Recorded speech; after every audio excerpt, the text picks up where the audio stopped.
Something that you had said to us when we had first spoken with you, it was kind of what Brent and I took as like your overall concept or theory and where dog training should go. Tell me if I'm wrong about this, okay? And it was dog training is basically designed to teach dogs how to make better choices, how to make decisions. You just kind of elaborate on that. Well, I think that's what the goal should be. I don't know if everyone's always thinking of it that way. So our kind of our slogan for our business is mind over mechanics. That's one of our trademarked slogans that we use. And the way that I perceive it is that you can teach the body to sit and down and come and heel and place, and you can do all those things. But if we're not actually addressing the mind, we miss a lot of things when it comes to that connection that we're looking for.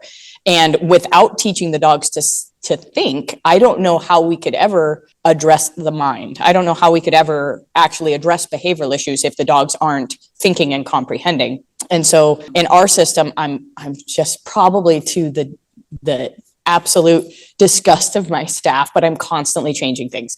Where 1 week we're doing something, I'm like, no, okay, I love this, but we're going to do it this way this time, right? Because trying to get the dog to think as much as possible. And just for instance, just the other day, we were walking the dogs through a public location, and it's really tempting to just walk. It's like, okay, well, we're just going to walk through this. And if you can walk through kids and dogs and peoples and cats and kids and cars, you can do anything. But right. That's not enough, right? When my clients go, they're not going to just walk in a straight line through all this. They're going to take pictures of the sunset, and they're going to, make out, and they're going to get coffee, and they're going to, like, all these other life events are going to happen. And what is our dog doing in that time? The dog's sitting there saying, what am I supposed to do next, right? Rather than thinking, And so I pulled my trainer off to the side and I said, you see this area where everybody's shopping? I said, let's go sit in the middle of that area. And I said, oh, let's shop. I said, let's sit there, let's stare at the clothes, let's pretend we're on our phones, and let's watch what our dogs are doing. And if they're struggling a little bit, let's coach. Let's say, move left, move right, move forward, move back, check in with me, do all of this sort of stuff.